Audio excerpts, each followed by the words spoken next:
नमस्कार साथियों। आज की क्लास में जनरल एप्टीट्यूड से संबंधित नेक्स्ट प्रैक्टिस टेस्ट सॉल्व करेंगे। जल संकट के कारण आरंभिक जनसंख्या का 15% भाग शहर छोड़कर चला गया तथा शेष का 60% भाग नौकरी की तलाश में शहर छोड़कर चला गया। यदि वर्तमान में शहर में 3400 लोग रहते हैं तो आरंभिक जनसंख्या का वर्तमान जनसंख्या से अनुपात कितना होगा। तो यहाँ पर कह रहे हैं कि 3400 लोग इस समय बचे हुए हैं, तो जो बचा हुआ है उसका अनुपात और जो शुरुआत में था उसका अनुपात निकालना है। तो देखिए कि जो बचे हुए लोग हैं, हम देखते हैं कि यहाँ पर 3400 लोग बचे हैं, तो शुरुआत में यदि माना जाए कि 10,000 लोग होंगे, क्योंकि आपकी यहाँ पर जितने अंक हैं उतनी जीरो हम ऊपर पहले तो लगा देंगे 1 2 3 4, और इसको यदि मैंने सॉल्व किया तो हमारा आंसर आ जाता है 50/17। ये एक ट्रिक है जो आपको ऑप्शन से आंसर निकालती है। ठीक है, यदि आपको ये समझ में ना आ रहा हो तो मैं आपको दूसरा तरीका भी इसका बताता हूँ। मान लीजिए 100 लोग थे, 15 लोग शहर छोड़कर चले गए, क्योंकि 15% शहर छोड़े तो बचे 85। अब 85 में से 85 का 60% फिर से शहर छोड़कर चले गए। तो जब इसको सॉल्व किया हमने तो हमारा क्या आया 17, तो हमारा आया 34। 85 से कुल मिलाकर के कितने लोग बचे 34, यही 34 यहाँ दिया गया है। अब हम देखिए 100 लोग थे, यदि 100 लोग शुरुआत में तो 34 लोग बचते हैं, तो निश्चित बात 1000 होंगे तो 340 बचेंगे और 10,000 होंगे तो 3400 बचेंगे। इस प्रकार आंसर आएगा 10,000/3400। इनको सॉल्व करो और ये 50 बार कट गया तो उसे, और ये 17 बार कट गया, तो ऑप्शन 3 सही हो जाएगा, 50/17। Next question.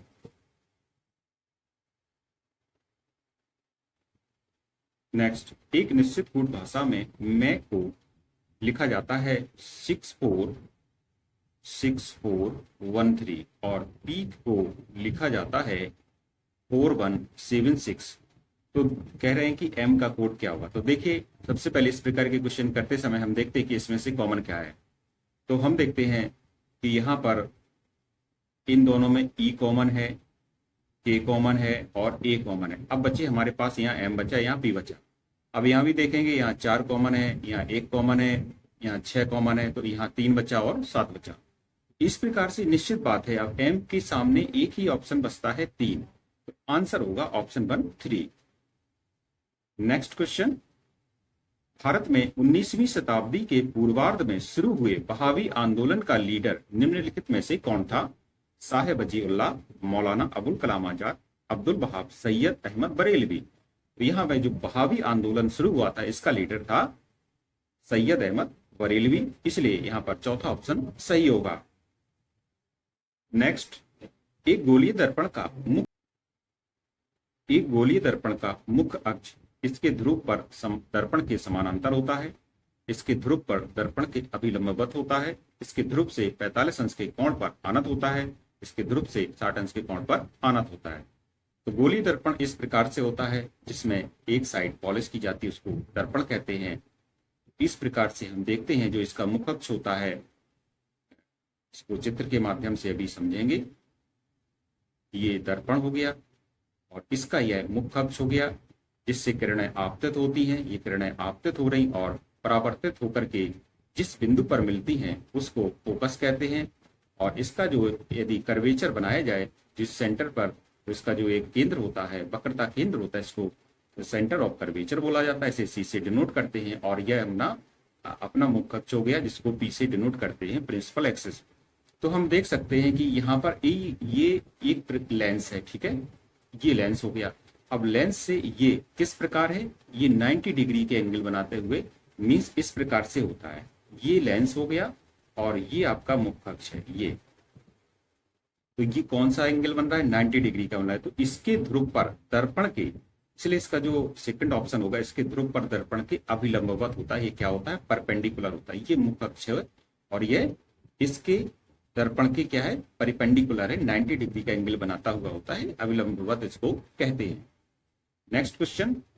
भारत सरकार ने 1856 के औपनिवेशिक युग के भारतीय बिल ऑफ लैंडिंग अधिनियम को प्रतिस्थापित करके भारत के नौवहन कानूनों को आधुनिक बनाने के लिए 2025 में कौन सा कानून पेश किया। बिल ऑफ लैंडिंग बिल 2025, हिंद महासागर नौचालन अधिनियम 2025, नौवहन और लॉजिस्टिक आधुनिकीकरण अधिनियम 2025, समुद्री व्यापार और वाणिज्य अधिनियम 2025। तो भारत सरकार ने अभी हाल ही में एक कानून पेश किया है जिसके जो भारतीय बिल ऑफ लैंडिंग अधिनियम को जिसने प्रतिस्थापित कर दिया है। और ये पुराना कानून था, 1856 का कानून था, अंग्रेजों के समय का कानून था ये।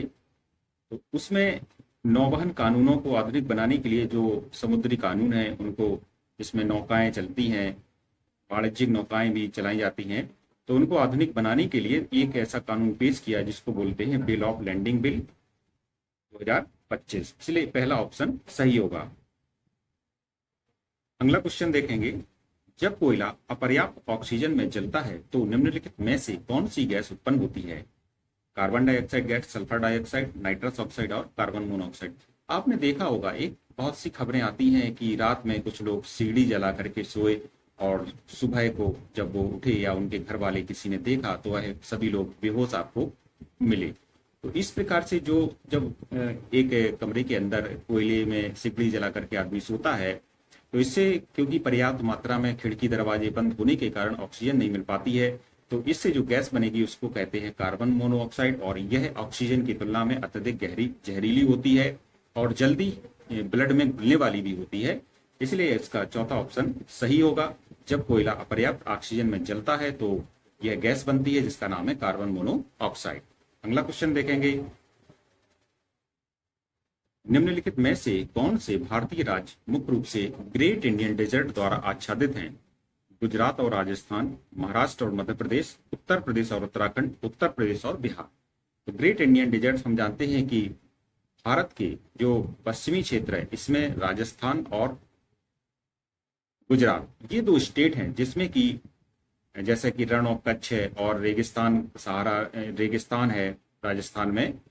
तो ये अपने भारत का ग्रेट इंडियन डेजर्ट कहलाता है, इसलिए पहला ऑप्शन यहाँ पर सही होगा। नेक्स्ट, निम्नलिखित में से कौन सा मौलिक अधिकार भारतीय नागरिकों को अपने अधिकारों के प्रवर्तन के लिए भारत के सर्वोच्च न्यायालय से संपर्क करने की शक्ति प्रदान करता है? संवैधानिक उपचारों का अधिकार, समता का अधिकार, भाषण और अभिव्यक्ति की स्वतंत्रता का अधिकार और धार्मिक स्वतंत्रता का अधिकार।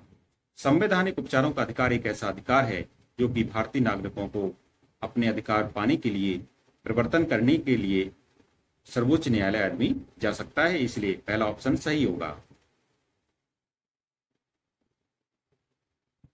निम्नलिखित में से कौन सी पौधों में वृद्धि गति नहीं होती है? पौधों की टहनियां ऊपर की ओर बढ़ती हैं, यह वृद्धि गति है। पराग नलिकाओं का बीजांड की ओर वृद्धि करना, यह भी वृद्धि गति है। पौधों की जड़ें नीचे की ओर बढ़ती हैं, यह भी वृद्धि गति है।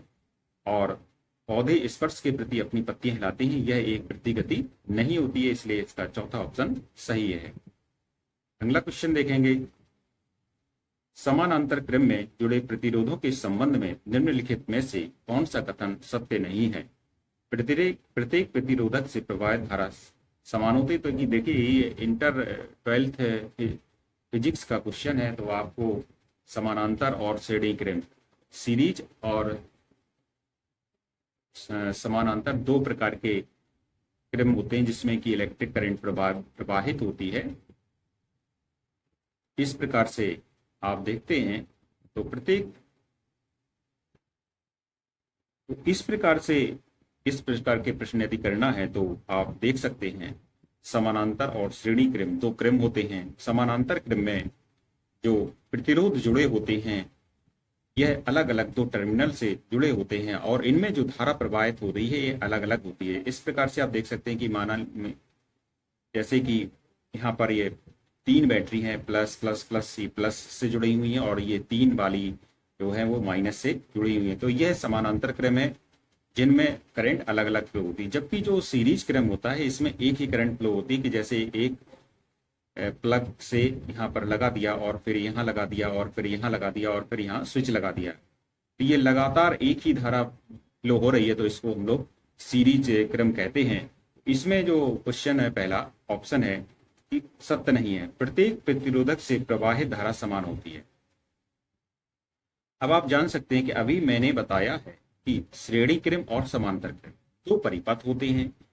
तो श्रेणी क्रम में धारा होती है, सीरीज में जब धारा जो बहती है, करंट बहती है, ये एक सीरियल में बहती है, क्योंकि सीरीज में होता क्या है कि एक यहाँ से परिपथ शुरू होता है और एक यहाँ जुड़ गया, फिर यहाँ कनेक्ट हो गया, फिर यहाँ कनेक्ट हो गया। तो इस प्रकार से जो भी इसमें जुड़ाव हो रहा है, एक सीरीज में क्या होता है, प्रवाह धारा समान होती, करंट समान होता है, जबकि जो समानांतर क्रम होता है, पैरेलल होता है, इसमें धारा बढ़ जाती है। इस प्रकार से प्लस का अलग हो जाता है और माइनस के टर्मिनल्स अलग हो जाते हैं, इस प्रकार से। तो ये क्या है, इसमें धारा बढ़ गई है और इसमें सीरीज में समान होती है। तो जो पहला ऑप्शन है, प्रत्येक प्रतिरोधक से प्रवाह धारा समान होती है, यह सीरीज के लिए, सीरियल के लिए या श्रेणी क्रम के लिए सही कथन सत्य है, इसलिए पहला ऑप्शन यहाँ पर सही।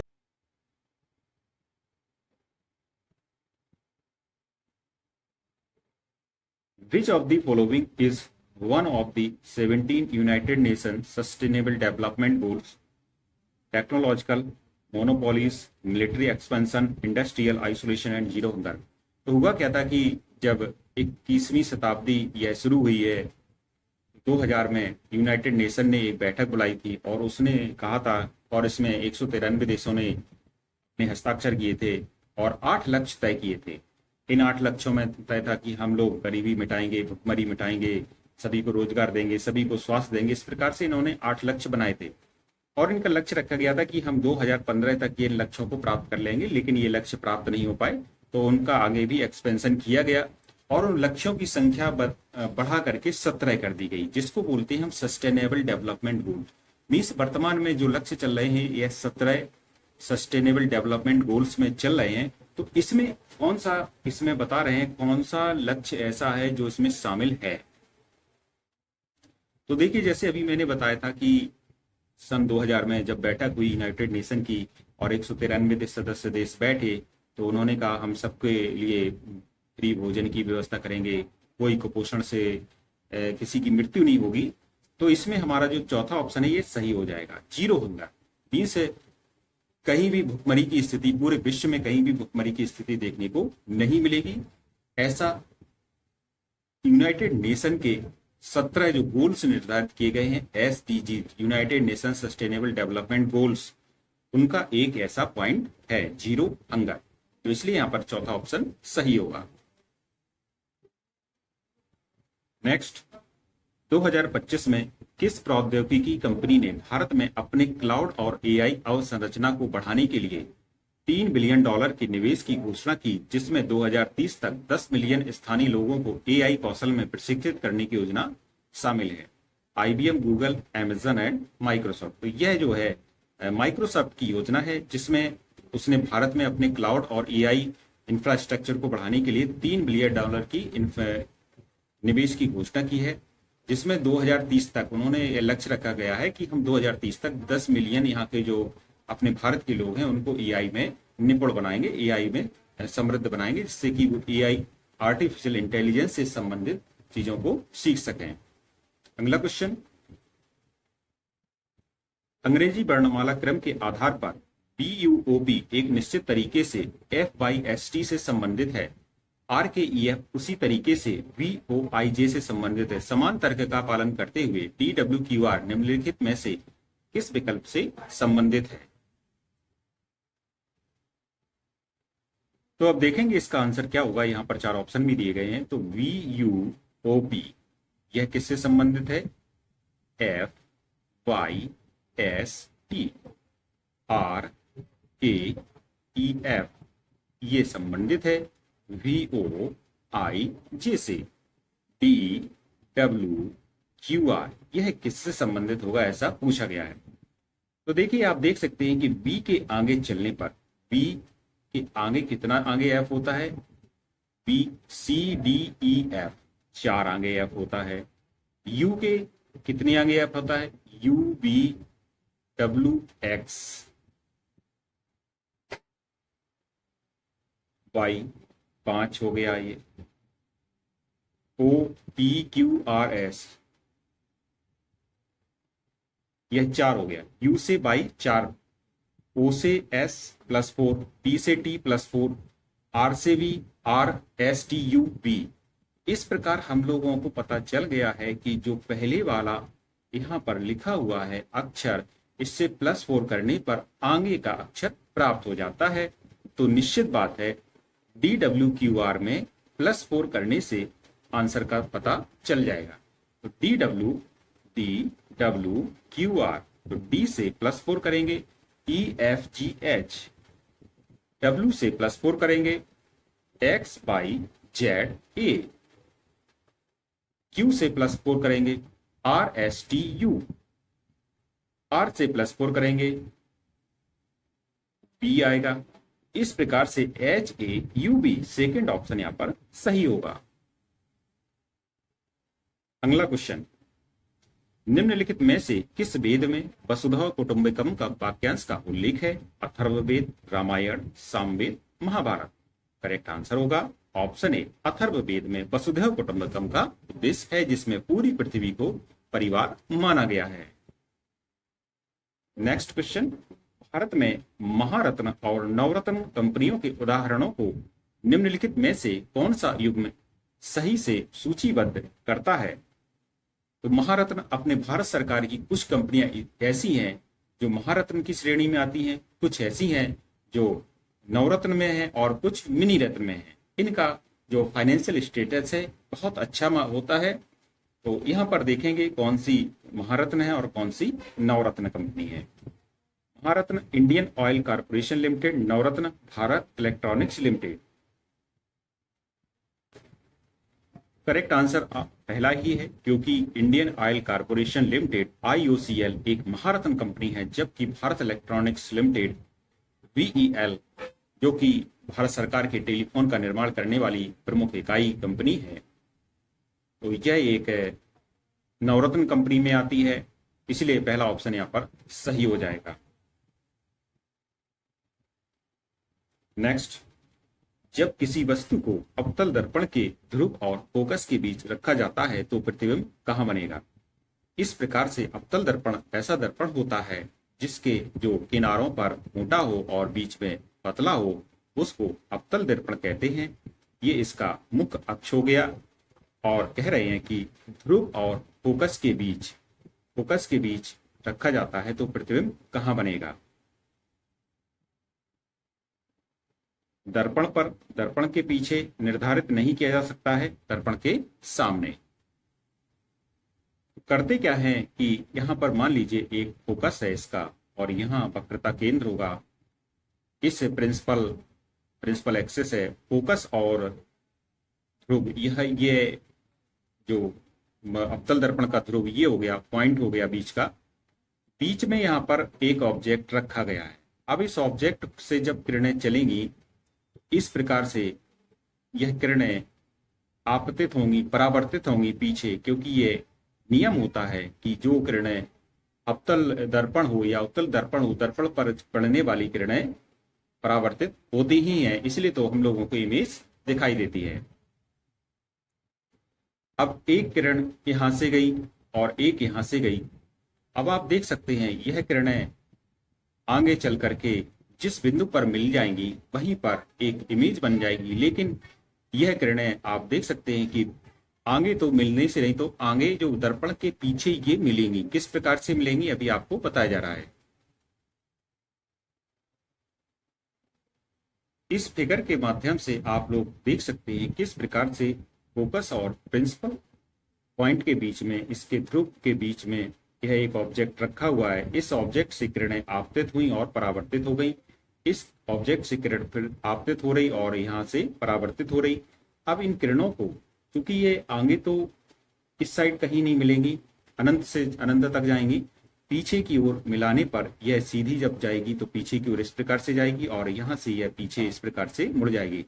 तो पीछे इमेज बन रही है, मीन्स जब किसी दर्पण के पीछे इमेज बनती है तो इसको वर्चुअल इमेज या आभासी प्रतिबिंब कहते हैं। तो इस प्रकार से जो इमेज बनेगी यह दर्पण के पीछे बनेगी। इस प्रकार से जो आंसर सही होगा ऑप्शन 2 सही होगा, दर्पण के पीछे। नेक्स्ट क्वेश्चन की ओर चलेंगे। नेक्स्ट क्वेश्चन देखेंगे। देखिए, जो भी नर्सिंग एप्टीट्यूड्स में आपके क्वेश्चन आते हैं यह ना तो सिंपल होते हैं ना बहुत ही कठिन होते हैं, यह एक ट्रिकी होते हैं। जैसे कि आप मान लीजिए इसी क्वेश्चन को देखें तो बड़ा क्वेश्चन लग रहा है, जैसे बड़ा हाई फाई क्वेश्चन। कुछ लोग इसको देख करके, ऐसे क्वेश्चन को देख करके पीछे हो जाते हैं, लेकिन आपको बैक बिल्कुल नहीं होना है, क्योंकि सफलता तभी होती है व्यक्ति की जब वह कदम आपने कभी भी पीछे न खींचे। यदि कोई काम में हाथ आपने डाल दिया है तो उसको फिर पीछे नहीं करना है, निश्चित सफलता आपको मिल जाएगी। तो हम लोग देखते हैं कि यह क्वेश्चन बहुत बड़ा है, लेकिन फिर भी सॉल्व करेंगे और देखेंगे कि, और आप देखेंगे कि इसमें वास्तविकता में, क्योंकि कुछ स्टूडेंट्स के मैसेज आते हैं सर मैथ बहुत कठिन होती है, क्वेश्चंस बड़े बड़े होते हैं। तो क्वेश्चंस को पहले पढ़िए, हो सकता है उसके पढ़ने में ही आंसर छिपा हुआ हो। तो इस प्रकार से हम देखते हैं, एक निश्चित तर्क के अनुसार 126 का संबंध 181 से है। 126 का संबंध है 181 से। उसी तर्क का अनुसरण करते हुए 89 का संबंध 144 से है। समान तर्क का अनुसरण करते हुए 130 का संबंध हमें देखना है कि इनमें से किस विकल्प से होगा। अब आप देखो कि 6, इन तीनों संख्याओं को जोड़ो, 6 2 8 और 1 9, 9 हो रहे हैं यहाँ पर, और इन तीनों संख्याओं को जोड़ो, 8 और 2 10, 10 हो रहे हैं। मीन्स इसका जोड़ 9 आया और इसका जोड़ 10 आया, तो एक बढ़ के आया। उसी प्रकार इनको जोड़ो, 9 और 8 को जोड़ेंगे तो 17 आया। अब एक अंक तक हम लोगों को जोड़ना है, और 1 और 7 को फिर जोड़ दो तो 8 आया। इन तीनों संख्याओं को जोड़ो, 4 4 8 और 1 9 आया। तो देखिए 8 से 9 संख्या बन गई। फिर पुनः इस तीनों अंकों को जोड़ो, 1 3 और 0 को जोड़ेंगे तो 4 आएगा। अब हम देख सकते हैं कि जो संख्या का जोड़ जिसमें 5 आ जाए वही हमारा आंसर होगा। 1 9 5, 1 9 5 पहला ऑप्शन को जोड़ेंगे तो 9 5 14 और 1 15, तो यह कितना आता है, 6 आता है। 1 9 0 को जोड़ने से 10 आता है, ये नहीं होगा तो 1 आएगा अंततः। तो 1 8 5, 8 5 13 और 1 14 है, ठीक है। और 4 और 1 कितने होते हैं, 5। इस प्रकार से यहाँ पर तीसरा ऑप्शन सही हो जाएगा।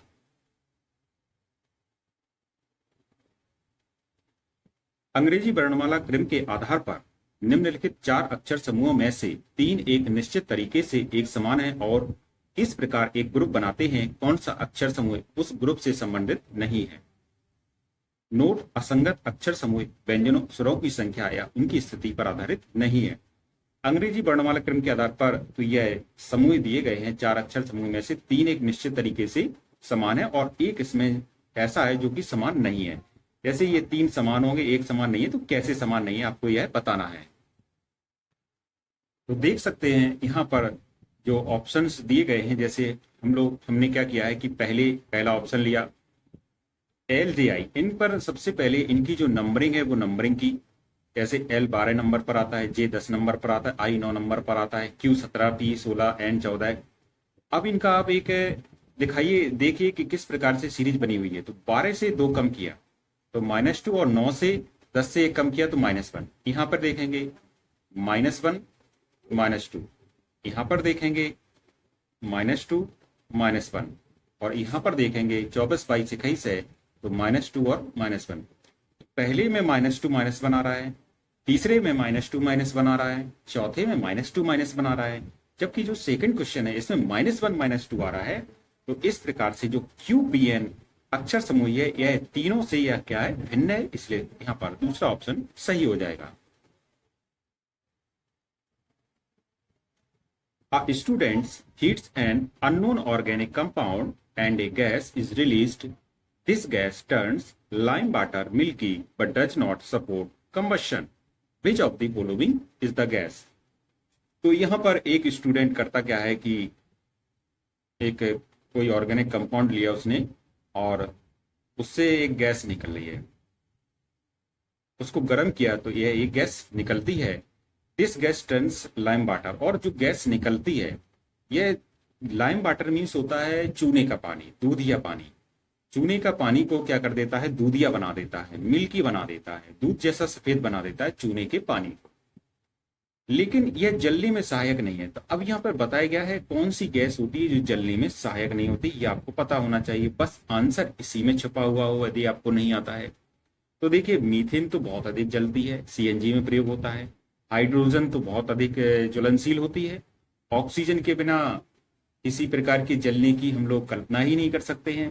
तो इस प्रकार से जो कार्बन डाइऑक्साइड है यह क्या करती है कि जब इसको जलाया जाता है, किसी भी एक कंपाउंड को जलाया गया तो उससे गैस निकली, और जो गैस है यह चूने के पानी को दूधिया कर दिया, मिल्की कर दिया, तो इस गैस का नाम है कार्बन डाइऑक्साइड। तो इस प्रकार से आज के प्रैक्टिस टेस्ट यहीं पर समाप्त होता है, जो कि आपके नर्सिंग एप्टीट्यूड, जनरल एप्टीट्यूड से संबंधित क्वेश्चंस थे, और इसमें जो भी क्वेश्चंस दिए गए हैं बहुत अच्छे क्वेश्चंस हैं, इसको आप जरूर पढ़िए। तो आज का प्रैक्टिस टेस्ट यहीं पर समाप्त होता है।